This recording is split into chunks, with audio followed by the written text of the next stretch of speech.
Hi, everyone. This is Caroline from Fiat Integrative Health in Franklin, Tennessee, and you're listening to the Fiat Health Podcast. We believe that now more than ever, the healthcare industry has become a place of confusion. And over the years, we have been asked countless questions about what true health and integration for the whole person looks like. Join us every other week as we explore topics ranging from primary care and women's health to counseling and spiritual health. We're so glad you're here. Okay, welcome everyone to the Fiat Health Podcast. My name's Lucy. I'm one of our counselors here at Fiat. I feel like I am on this podcast all the time. Y'all should be used to my voice. But today I'm with someone new. I am here with a new counselor we just hired, and I'm really excited for you to get to know her. And yeah, we'll hear all about her in a second, but I just want to preface with how much I think she'll be such a great asset to Fiat. And yeah, I hope that some of you get to listen to this and get to come see her because I think she will be an awesome fit for our place and for many of you. But okay, I am now introducing our new counselor, Grace Tierney. Hi, Grace. Hi, Lucy. Have you ever done a podcast before? I've never done a podcast before. You're feeling a little funny. Yeah, I haven't worn like these type of headphones since like middle school. So Yes. I was just telling you before we got on how much I hate the sound canceling feature. yeah, it's a little disorienting.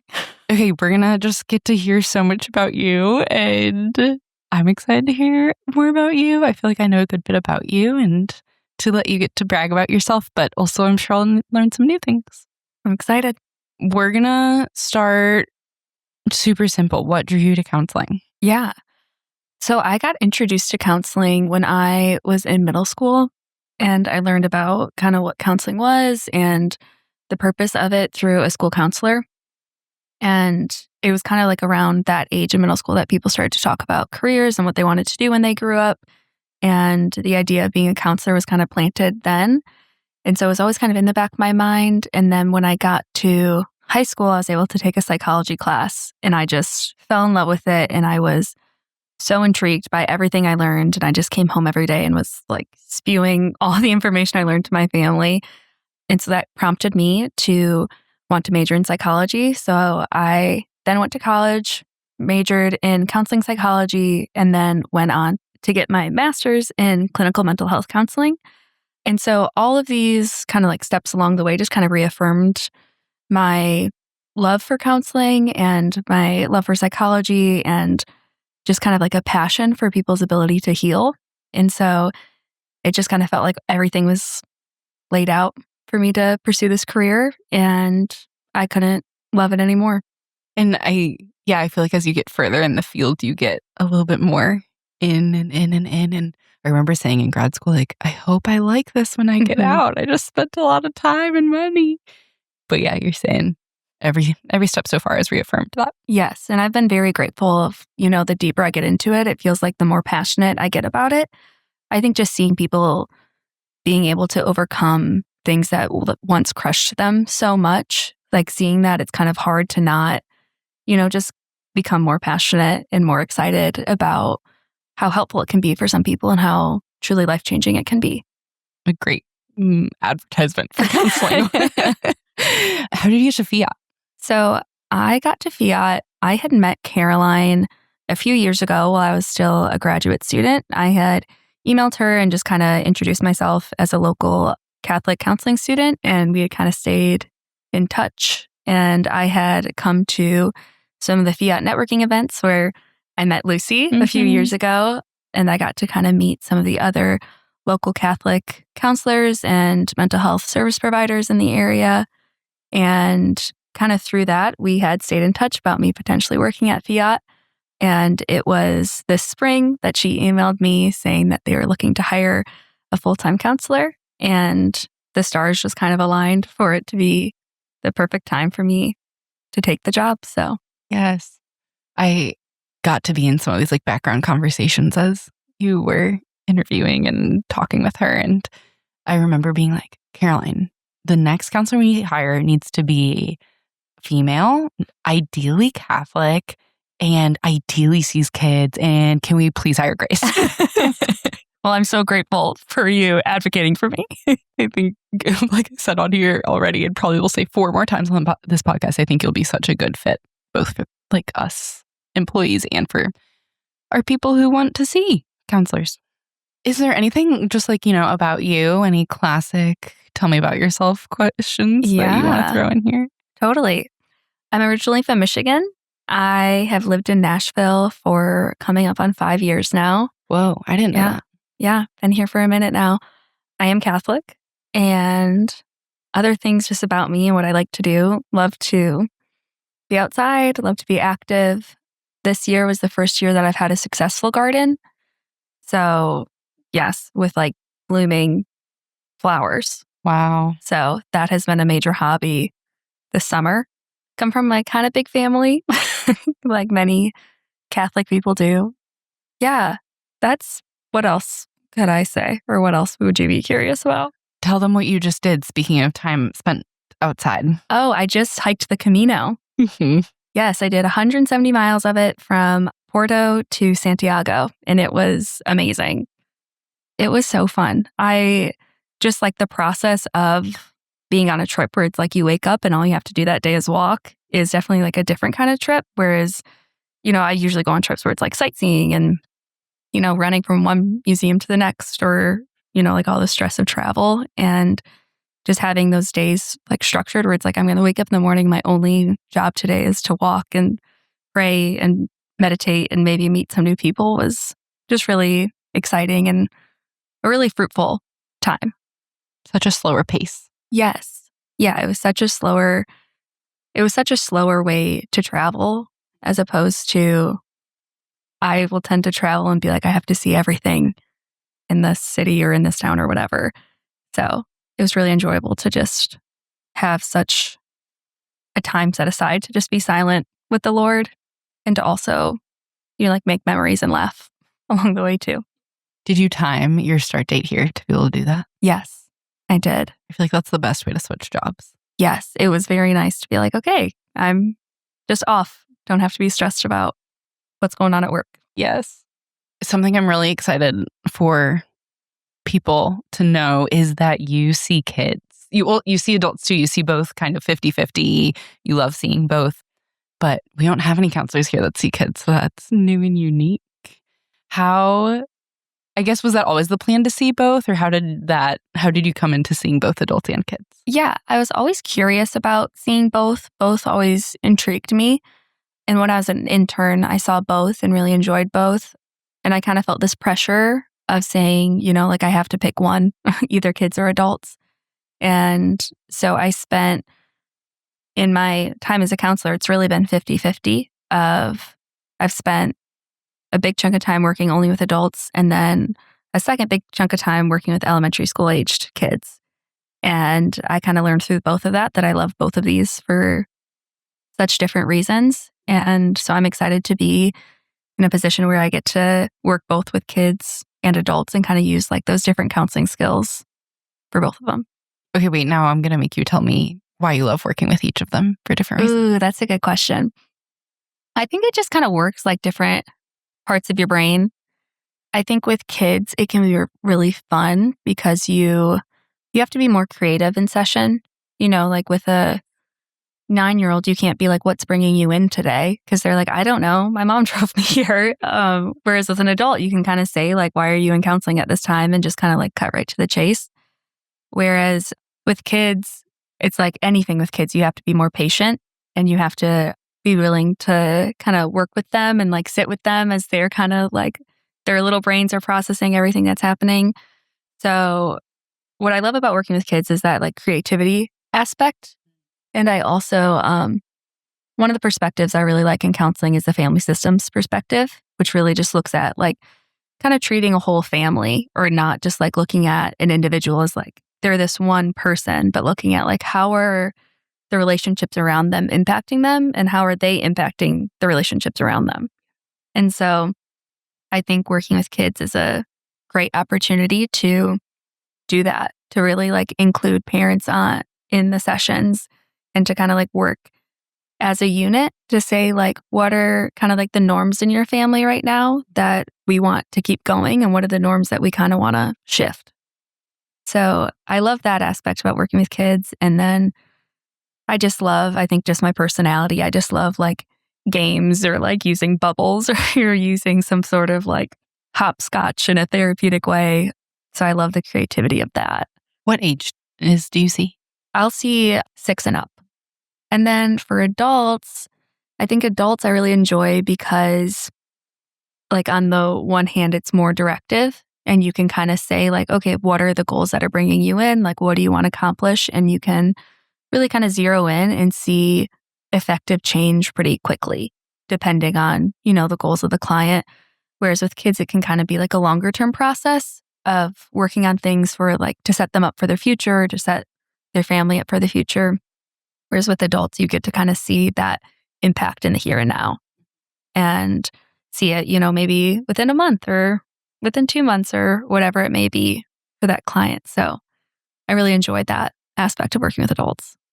They're so different. Mm-hmm. What kind of like concerns do you find yourself working with most with kids and then with adults? I would say mostly anxiety.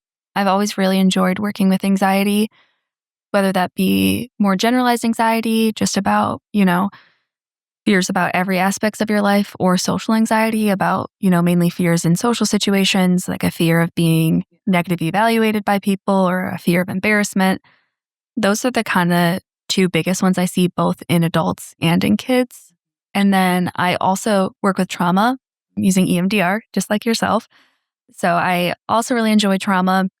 Well, I don't enjoy trauma. I find myself working with clients that have gone through a traumatic experience or maybe just have gone through experiences that have kind of led to some negative core beliefs that they want to change to live in a way that's more congruent to their beliefs and what they believe about themselves and who they're created to be. And then also eating disorders. I spent quite a bit of time in working in an eating disorder partial hospitalization program. So working with clients with eating disorders or just with some disordered eating or maybe Body image? Yeah, maybe body image or just maybe negative relationships with food or negative associations with food. That's also something I find myself working with clients on. Yeah, you have a good experience with it. Well, I really lucked out. I think I've kind of just found that any experience I have in counseling, I tend to like it. So it's been, That is lucky. yeah. You started to mention a little bit of family systems. Can you speak a little bit more to your approach to counseling? Yeah. So I would say I kind of have a blended approach to counseling. I would say that initially when a client comes in, it's typically because there's something going on in their life that they need fixed. Like that they would probably prefer sooner rather than later. So I like to kind of do a solution focused aspect first when working with clients, seeing like, okay, is there anything that's just making, your activities of daily living hard? Like, is your anxiety so high that it's hard to go to work right now? And like, what can we do to just bring that anxiety down so that way you can live with more ease? And then kind of after assessing that with some clients, then I kind of like to move over to a more CBT focus, looking at what are the internalized core beliefs that I have about myself, doing a lot of psychoeducation on how our thoughts impact our feelings and how our feelings impact our behaviors and how, we can get caught in these really negative cycles and not even know that we're in them. And looking at ways that we can have these slight fixes in our awareness or our perspective in our life and kind of change the unraveling of our day to day. But then after that, I do like to kind of go deeper into the more family systems perspective, which, as I was kind of saying before, it's looking at not just individuals as themselves, as their symptoms being, it's just you, like you have anxiety, it's you. I think that can be kind of a harmful perspective, or it's like looking at one small part of the picture when there's a lot bigger picture going on around them. And it kind of takes the perspective of how we study like any other living thing in the world. We study ants in colonies, we study bees in a hive. And so the natural order that humans are created in is families. So kind of looking at what is the role that I take in my family. And what is the role that maybe it's not a family anymore? Maybe you're a young adult and it's the role that you're taking in a friend group. And how is that encouraging symptoms that you're having? And how is it working as like a defense against symptoms that you're afraid of having? Yeah. So that's something that I really enjoy, of kind of looking at how can we adjust these mental health symptoms or like these hardships that we're experiencing, not only just for ourselves, but also for, our broader community or our broader family. So cool. I think it's cool how those like all three flow together really Yes. nicely and like have their own spot in the therapy sequence. Yeah. Does that differ at all between kids and adults? I mean, like you said, the kids require a little bit more creativity for translating it to them, but Yeah, I would say in my common approach to counseling, it tends to be kind of similar. I would say like the actual implementation of it looks differently, but I think it's kind of similar of parents are bringing a child in because there's typically some sort of like immediate need or like immediate like suffering that's going on that needs to be alleviated. But I mean, that's not always the case. Sometimes it can just be like, we want to learn how to talk to each other in a more effective way. But I would say, I mean, all of that, it kind of depends based on the client and their needs and their goals for counseling. Definitely. Because we haven't had someone see kids here before, will you talk a little bit about like what that might look like? And I know that might differ counselor to counselor too. So maybe what that looks like with you for families or parents that might have questions. Totally.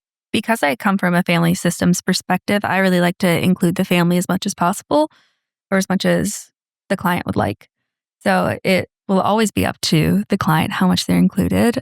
But I typically would recommend kind of sandwiching the sessions. So either starting with one-on-one with the child, starting one-on-one with the adult, and then spending the bulk of my time with the child and then ending the session together.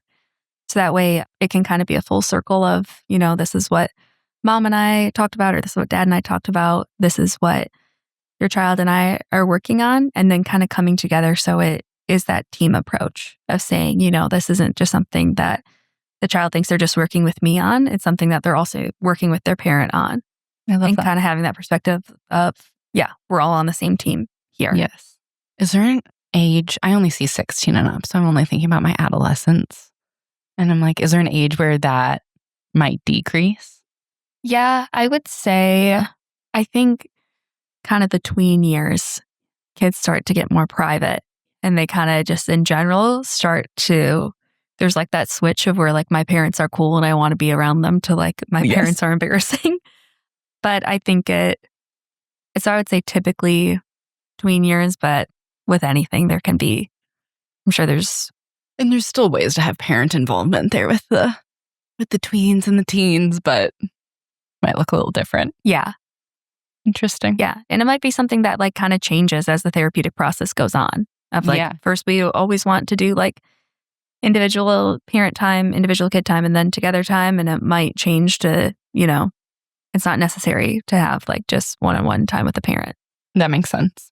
Something that I think is unique about Fiat is, in our name is Fiat Integrative Health. We do a lot of integrative work. And so sometimes I'll work with a client that's also seeing women's health, and I'll get to collaborate a little bit with women's health about like, hey, what are you all working on? Oh, y'all are working on her hormones because she's reporting ABC symptom. Like, oh, great. Like maybe we should work on that too. Yeah. If we're not already. I think that'll be particularly interesting with kids of like you seeing a kid and then Caroline or Ashlyn seeing a kid as well. How do you imagine that at all? Yeah, I imagine that kind of being the ideal situation because, I mean, integrative health, as we know, we can't separate our mental health from our physical health. Like they will always go hand in hand. And so that's also true for kids, especially with all the changes that kids go through in such a short amount of time.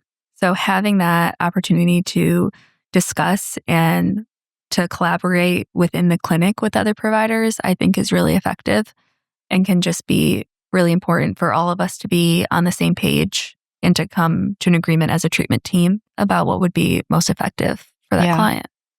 I also think that especially about things like ADHD, like how is your medical provider responding to ADHD and how are we responding to ADHD? Are we working together? Yeah. Yeah, absolutely. I think one other piece about like the integrative that people really love is people love having everything under one roof. I feel like that might even more so apply to like your children than people feel that as adults too. Like, I'm so glad to come here for my doctor and my counseling, but I'm picturing like my kids and all the appointments I run them to. And yeah. Yeah. And if you can schedule them all in one day, that would be ideal. I think we had someone here recently who saw like 4 people in a row in one day. I mean, good for them. That's like the dream. Yes. One appointment block to block off. They were like, I have a long drive. We'll just get it all done. Yeah. Perfect. Way to go. A lot, I say of our adult clients, but I guess it's only because that's what we've had so far on the counseling side. So it could apply to children too. But a lot of our clients so far historically have come specifically looking for like faith integration in their counseling. I'm curious how you see that fitting with what you do. Yeah. Yeah, that's a good question. I think there's that difference between implicit integration and then explicit integration. And I think just coming to Fiat already, there's already that implicit integration of, there's people here whose job is to pray for our clients and to pray for our staff. So there's already that implicit integration that's just going to be there no matter who's walking through the door. And I think that for clients, it's kind of that question of how explicit do they want the integration of faith to be in their counseling. And as we said, the implicit integration is already there, so it's up to them for the explicit. In the past, historically, a lot of times it's come up with clients in terms of coping skills or kind of having these like anchors of, my anxiety is telling me this, my depression is telling me this, but like, what do I know is true? And truth is always going to be linked to our faith. And so it often comes up in that way. And then kind of similar to what we were talking about earlier is, well, not on the podcast earlier today, but using faith in terms of resourcing, in terms of finding clients finding coping skills or meditations that are helpful for them, inviting Jesus or inviting a guardian angel or inviting St. Michael into that, to have that coping skill there. Yeah. That nurturing presence or protective presence or whatever that saint or figure is to you. Yeah. And I think the biggest part that's different about Fiat is that clients might know that the door is open to that they can know, I'm open and I'm ready to talk about faith whenever they are. But it's never going to be something that, I have as a regimen of every session we're opening with something. It doesn't have to be a requirement unless they want that. I was thinking that even as we were starting this podcast and you shared that, I'm Catholic, and I shared that we were hoping for a Catholic counselor. And I was like, even that, like in a typical place, you wouldn't know the religion of your counselor. Yeah. And this might be your first time, like as a counselor in a professional setting, sharing your religion and how different that is. Yeah. Yeah. Because that can be, I know just like people looking for a counselor, they want to know that. They want to know, like, are we on the same page about certain things? Because it takes a lot of trust to have a counselor. Totally. And so it can be helpful to know, like, what are the areas that I already know we're on the same page about?